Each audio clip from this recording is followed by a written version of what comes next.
This video was sponsored by Squarespace. Hello. That's right, you read the title. 25 books that I want to read in 2025. I'm not going to give you this in any particular order. There is no ranking or priority to this list. These are just books that I want to read. And before we even get into it, I will address the big elephant that will definitely come waltzing into this room. There is not one Stephen King novel on this list. For those of you who are new to the channel, well, I like to read Stephen King. You look my name up on YouTube. Well, it just kind of fits. I didn't add any books of his to this list because that's an obvious given for me. I will be reading Stephen King this year. I just didn't feel like I needed to make mention of it. All right, let's get into the list. But first, let us hear a word from today's sponsor, Squarespace. That's right, Squarespace. Squarespace is the all-in-one website platform for entrepreneurs and those looking to build their personal brand and business online. Whether you've been in the business industry for a long time or you're just starting out, or if you're someone who's managing a growing brand online, Squarespace makes it so incredibly easy to create exquisite, beautiful, and personalized websites all at the click of a button. They not only make it incredibly easy to engage with your audience, they make it even more easy to sell whatever product and or content you're promoting online. It's all in one place and it's all on your terms. Squarespace provides every single tool that you'll need to create your dream website. They have hundreds of layout options and every single thing is customizable. With their new design intelligence, which by the way combines 2 decades of industry-leading design expertise with cutting-edge AI technology, it will empower you to build a beautiful, personalized, excellently tailored website that fits your unique needs while helping you craft a unique online identity. Head on over to squarespace.com to start your free trial today, or if you're ready to build your website now, head on over to squarespace.com/Gubeli for 10% off your first website or domain. Thank you so much again to Squarespace for sponsoring today's video. Back to the list. All right, the first book that I want to read in 2025 is The Godfather by Mario Puzo.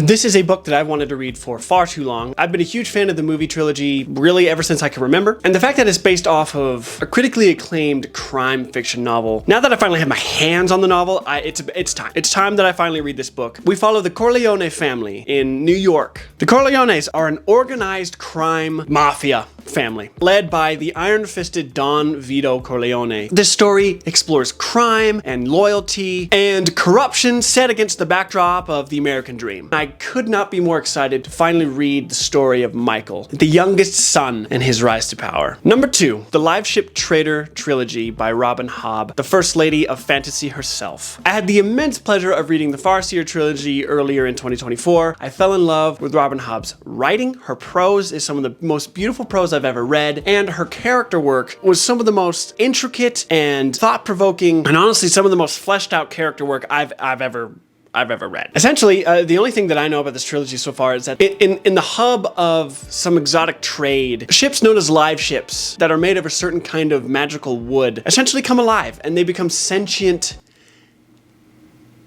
beings? These ships are alive, okay? They can talk, they can think, and we follow a family basically on a thrilling adventure with pirates and other power struggles. So it sounds incredible. It's often cited as being Robin Hobb's greatest trilogy. I'm definitely starting that trilogy this year. Ship of Magic is definitely happening. Number 3, Leo Tolstoy's War and Peace. Set in the Napoleonic Wars during the invasion of Napoleon in Russia, you explore the interweaving lives of nobles and peasants, and I think there's, again, it's another family drama, but you also explore love and war and history that's just been timelessly preserved in the pages and one of the greatest pieces of classical literature ever written. It is also massive, so if I do start it soon, do not expect a video on it for at least 6 months because, I mean, it's literally the biggest thing I've ever seen. It's a doorstopper of a book. Number 4 is Tree of Smoke by Dennis Johnson. This is historical fiction set during the time period of the Vietnam War. I think we're following a CIA spy, a pair of brothers who are also fighting in the war, and I think a young nurse from Canada, and how their stories interweave in one of the most volatile places to be between 1965 and 1975. But it sounds like a gripping story that explores human folly, loneliness, and war's brutal realities. I haven't yet read a historical fiction book set during the Vietnam War, so it's a time period that I'm not as familiar with as I would like to be. You're gonna notice on this list, this year is definitely more full of historical fiction than almost anything else. I've heard several other booktubers mention this book. It just sounds right up my alley, so Dennis Johnson's Tree of Smoke. Couldn't be more thrilled. Number 5. I know once this comes out of my mouth, there's no turning back. James Joyce's Ulysses and Finnegan's Wake. The reason I put both of these in number 5 is because I feel like once I read one, I'm expected to read the other. And so might as well just lump them together because honestly, when I do get around to reading these books, they will be in the same video. Anytime I talk about difficult books and harder books to read and books that I want to read because they're challenging, people come out of the freaking woodwork and tell me Ulysses and Finnegan's Wake. James Joyce, 2025 is the year that I attempt. Emphasis on attempt. James Joyce. Number 6 is The Road to Jerusalem by, how do I pronounce your name? Han Gio? I don't know. I'm gonna go with Han. This is the first book in a trilogy called the Crusades trilogy. We follow a man from Sweden named Arn, falls in love with a woman, but it's the wrong kind of woman. You know what I'm saying? Like a woman far beyond his station. He gets wrapped up in some political scheming. Essentially, his punishment is that he has to embark on a 20-year trek and service to the crown in the Holy Land, and he has to become a Knights Templar. So he fights in the Holy Land during the Crusades. It also sounds like it's an exploration into a time period that we don't know too much about. It's still the time period of the Vikings, and so it's essentially a Viking having to serve as a Knights Templar in Jerusalem during the Holy Wars. Like, I mean, Celeste, does that not sound like the coolest story you've ever heard? It's epic historical fiction. It sounds like it's a saga about romance and faith and warfare. My cousin Spencer, he turned me on to this series. He's read it. He's been recommending it to me for years now, and it's time that I stop procrastinating. Number 7. Right? Wait, is it number 7? Yes, it is number 7. David Foster Wallace's Infinite Jest. Yeah, funny story. I have tried to read this book 4 times. I just don't think it was the right time, right place. I'm hoping 2025 is the right time, and I'm hoping wherever I'm at when I read the book is the right place. David Foster Wallace's Infinite Jest is infamous for being one of those books that just changed the way people approached and thought about fiction writing. It is an exuberant and mind-altering comedy, and it explores so much, like the pursuit of happiness. It raises very important questions about entertainment and how we think about being entertained in our modern day. It also explores human connections and how we lose connection and how we can regain connection with each other. And at the end of it all, it's supposed to explore the human experience in such a unique way. I'm a little intimidated though because 1, this book is huge. Like, page count wise, it is massive. Word count wise, it is almost 600,000 words. Not only that, but it has nearly 200 pages of footnotes in the back, so that's great. And he constantly changes the format in which he's writing the story. It's more of an experience than it is just a straightforward linear story. I digress. I'm excited to read it. Nonetheless, it is one of the Sorry about that, my battery died. It's like happened in every single video that I've filmed this year. Infinite Jest. I lost my freaking train of thought. Number 8, The Book of the New Sun by Gene Wolfe. This is a series. It is the blending of fantasy and science fiction together. It's a story that's set millions of years in our future on a dying Earth. It's a story of one man's mesmerizing journey on that dying Earth. It's very interested to see how he pulls that off. A lot of people say that it is a very hard read because Gene Wolfe does not mince any of his words and he does not hold back on throwing as many punches as he does. It's one of those stories you have to buckle up and really focus on what's going on, but it sounds like on the other side, it's one of the most rewarding fictional experiences that a lot of people have had, especially if you're a fan of fantasy. This book has been on my mind for a little bit, and so I think 2025 is the time. Number 9 is Great Big Beautiful Life by Emily Henry. Yes, I am excited for this book to release in March. This is one of the few new releases that I'm excited to read this year. She's definitely my favorite romance author. She has that perfect blending of like romance tropes with literary fiction. And she also has this incredible wit. I had the great pleasure to read 3 of her novels last year, so I'm excited for her newest novel. I'm excited to see the characters that she writes because she's one of the best character writers. I haven't looked up anything about what this book is because I want to be surprised and see what she pulls off this time. What number are we on? Oh, number 10. Number 10 is City of Vengeance by D.V. Bishop. This is the first book in what is known as the Caesar Aldo series. I think the fourth book in this series comes out in August, so if I enjoy the first one, we'll see what I think about the next two. But essentially, this is historical fiction set in 16th century Florence, the birthplace of the Renaissance. I think it's set in the 1530s, so this is right around the time of the Christian Reformation as well. So I wonder if he's going to bleed any ties from that into his story. But essentially, this is historical fiction thriller. A retired soldier turned court guard? Yes, I think he's an officer for a criminal court. A murder happens. He is tasked with the investigation, but he's only given 3 or 4 days to accomplish his task. Find the murderer, solve this case. Otherwise, he's going to become the scapegoat, and there will be consequences because the court cannot be embarrassed, can they? Oh, no, they can't. Aristocracies can't be embarrassed. If he doesn't figure out what happened, he takes the fall, and so the stakes are high from the beginning, and it sounds awesome. Number 11, yeah. Yes, number 11 is R. Scott Baker's The Darkness That Comes Before. This is the first book in a fantasy trilogy known as The Prince of Nothing. It's set in a setting that is so unique to fantasy that I already know it's going to stand out to me. We follow, I don't even know. I have the book in the other room. I don't know the character's name, but they're essentially a traveler. They disrupt a grand holy war. The series often gets cited as being related in scope to like Tolkien's Lord of the Rings and Herbert's Dune. That's already saying something about this, but it's set in a fantasy version setting of Jerusalem and the Middle East, and it just sounds like the political intrigue and the fantastic elements just far surpassing anything that I've read yet. I'm trying to get back into fantasy because I've taken such a long break from it, so I'll read The Darkness That Comes Before. We will see how it goes from there. Number 12 is Ken Follett's The Pillars of the Earth.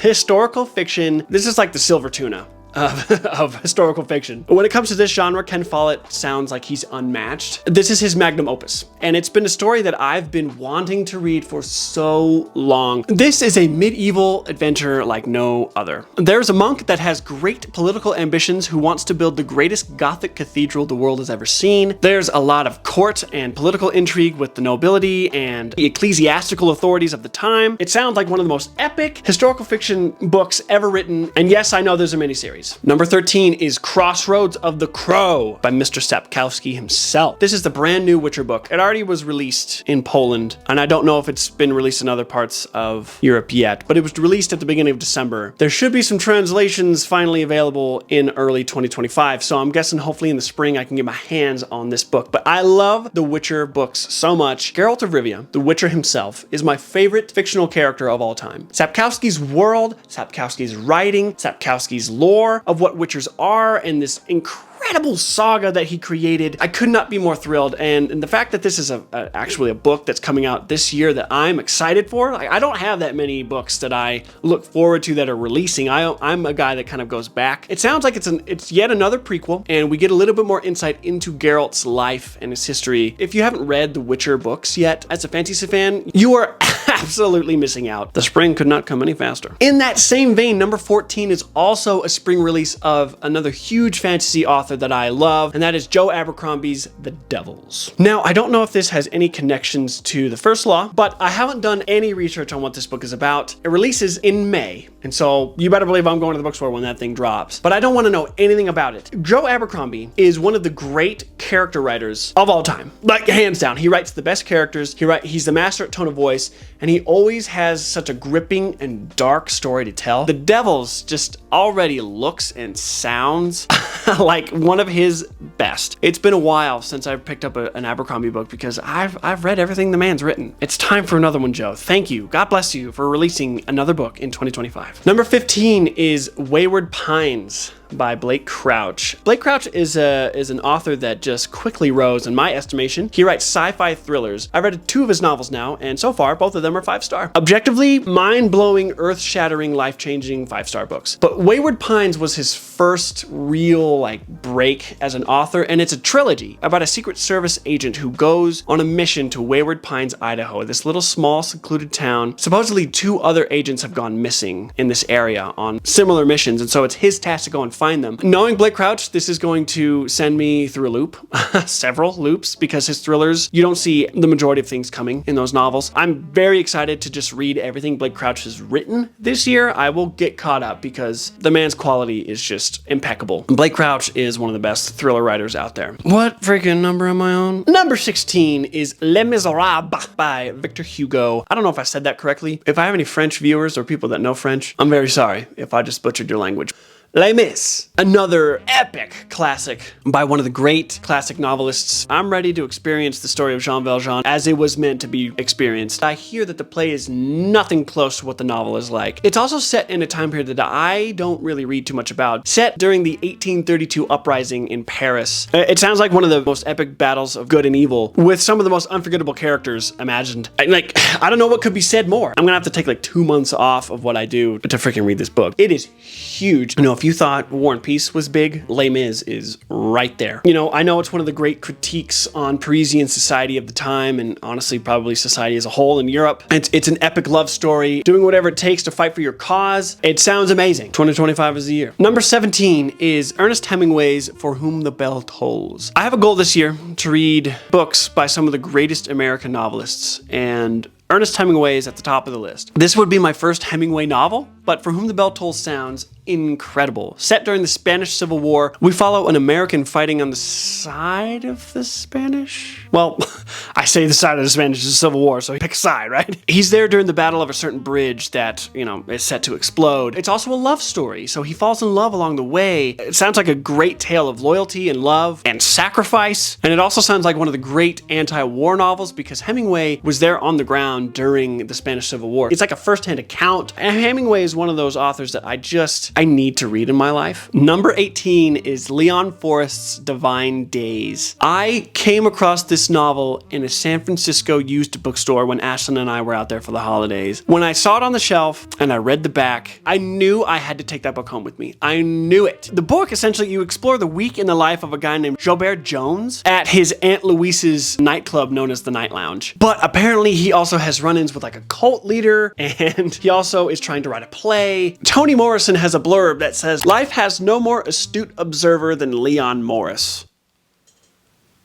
That's coming from Toni Morrison herself, okay? This book is huge. It is massive. It's another doorstopper of a novel. Number 19. Number 19 is East of Eden by John Steinbeck. In the same vein as Hemingway, John Steinbeck is one of those great American novelists that I need to get to this year. I own The Grapes of Wrath, and I just have not read it yet. That'll probably be my first Steinbeck of this year. But East of Eden, probably the most recommended book on this channel. It doesn't matter what video I post, whether I'm talking about my favorite books or I'm doing a reading vlog. It doesn't matter. There are usually a handful of people that say East of Eden. Ian, you need to read East of Eden. Ian, when are you reading East of Eden? Ian, drop whatever you're doing and get to freaking reading East of Eden. Ian, what are you doing? Stop wasting your time and read East of Eden. So I'm going to. My comment section has spoken loud and clear over the past year and a half. It's happening. Just be patient for a little bit longer, folks. I've already read one Steinbeck. I read Of Mice and Men when I was a freshman in high school, but that was 15 years ago. So, it's been a while. But East of Eden, set in California. Essentially, Steinbeck's retelling of Adam and Eve and their two sons, Cain and Abel. And it's a story about two families. But as it unfolds, it echoes biblical themes. And it's a story about love and rivalry and identity during one of the hardest times in America. It sounds brilliant. Number 20 is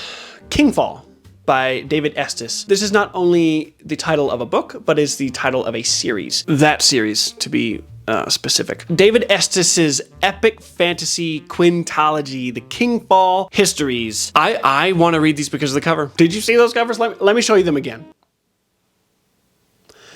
Yeah, don't those look sick? I don't know much about the story. Back to the first book is essentially this prince with very lofty political ambitions finds one of the lost god blades from the devastating God War. Apparently like a magical sword. There's more than one to be found, but if you have them, you wield great immense power. It sounds like one of those epic fantasy stories of just power and politics and warfare, and it just sounds right up my alley. Number 21 is Vikram Seth's A Suitable Boy. Yet another grand historical fiction novel that also happens to be a romance. That's the big genre of this book. It's kind of like Gone with the Wind. It is historical fiction, but at the heart of it, it's a romance. Same thing with A Suitable Boy, only it's huge. huge. It's the biggest book I've ever seen. 1,500 pages, 600,000 words. Like, this thing is humongous, and I'm very intimidated to read it. Set in post-colonial India. Ooh, yes, a very interesting setting, is it not? It's a tale that unfolds as 4 extended families navigate the complexities of the 1950s. The main character, her name is Lata. I hope that is what her name is. I don't have the book on me right now. She has to go through her feelings toward 3 different suitors who are all vying for her love and who all want to propose to her and marry her. It sounds like one of the great love stories. Post-colonial India in the 1950s sounds very intriguing. I'm just really excited to see the rich history and the culture, and obviously to read the love story. A Suitable Boy, we'll see where it goes. Number 22. Now, every time I mention this author, a handful of people go, ugh, I can't watch you anymore because you mentioned this author. Last time I mentioned this author in a video, somebody said, it's a good thing you put this book at the beginning of the video, now I don't have to watch the rest of it. It's appalling, some of the stuff people say, but I'm getting ready for a few of you to get a little offended. That is The Fountainhead by Ayn Rand. Yeah, that's right, I said it. Let me say it again. Ayn Rand. Okay? The Fountainhead. It is a modern classic. Whether you want to believe it or not, it is. When it was released in the late 30s, it blew up. Monumental success. She's a woman who presents to you challenging ideas. I read Atlas Shrugged last year by her big magnum opus, and when I say big, I mean it's big. It's the biggest book I've ever read. But it contains so many ideas that were thought-provoking. Some of them I didn't agree with, and a lot of them I did because they were very insightful. The Fountainhead was before Atlas Shrugged's time, and the only reason she wrote Atlas Shrugged was because of the ideas that she presented in The Fountainhead. A lot of people were like, I need to know more. I'm excited to read a more narrowed down version of that book. It's the story of a man's ego as being the fountainhead of human progress. It's a story about love and integrity, and subsequently a societal backlash to the main character's desire to go against the norm and do what he wants. It's supposedly a must-read for fans of thought-provoking fiction, and I'm starting to really realize that I love thought-provoking fiction. Though she has her problems, and though I don't agree with everything in her philosophy known as objectivism, there is a lot that she has to say that's very important to our modern day, and whether you agree with that or not, she had some very keen insight into where society would lead. It's very important to read books by authors like her, and The Fountainhead sounds like a great book. Like, most people that have recommended this book to me on the channel say they liked The Fountainhead better than Atlas Shrugged. Yes, there will be a video on it. Yes, people's feathers will get ruffled, but that is the price that I'm willing to pay. What number am I on? 22?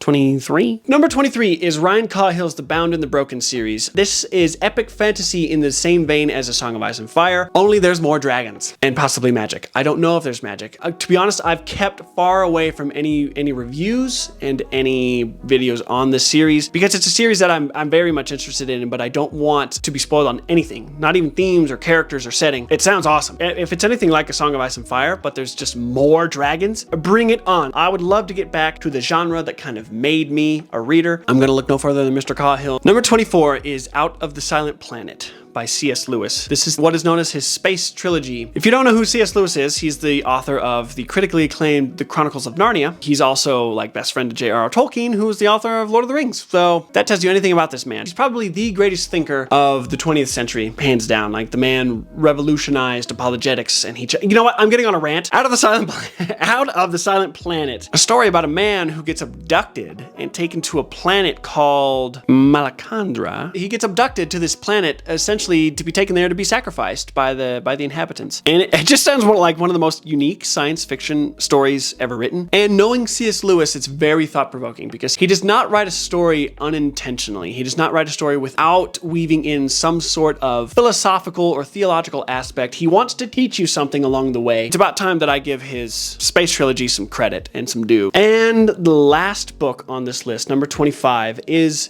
Beach Music by Pat Conroy. Long-standing viewers of the channel, you know that I am obsessed with Pat Conroy. He's one of my favorite authors of all time. I give him credit for single-handedly getting me interested in literary fiction. And Beach Music is probably the most recommended book of his to date on this channel. Anyone who figures out that I love Pat Conroy says, Ian, you have to read Beach Music. This is not only literary fiction, but this is also historical fiction set in South Carolina. It's about a man who uncovers his family's past in Rome. And when he seeks solace after a tragedy, this story spans generations in just a moving tale of love and loss. I mean, he just writes the best characters, and Pat Conroy has the best prose I've ever read in any author, period. He has just the most incredible way with words, and his characters are so unforgettable. These people feel real. They feel like neighbors. They feel like people I've known my entire life. I will say every single one of his books, slap a trigger warning on it, because he does not shy away from approaching really hard subjects. So Beach Music has to go on this list because I've only scratched the surface with Pat Conroy, apparently. I'm going to put it to the test to see if it's better than The Prince of Tides, see if it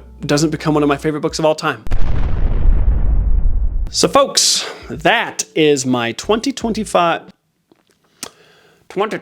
books that I want to read in 2025. Those are the 25 books that I want to read in the year of 2025. Thank you for sticking around this long if you're still here. If you are still here, please drop a comment down below. You don't have to give me 25 books that you want to read, but I would like to hear from you. I'd like to hear what you thought about this list, any recommendations, any books you think I should replace with other books, or just any books that you want me to read in general. I'll try to get to them. I love hearing from you all, and I love hearing your recommendations. And I'd like to give another special thank you to today's sponsor, Squarespace. Again, head on over to squarespace.com to start your free trial today, or if you're ready to start your website, head on over to squarespace.com/Gubeli to get 10% off your first website or domain. Thank you again so much to Squarespace for sponsoring today's video, and thank you all again for watching. I'll see you all in the next one.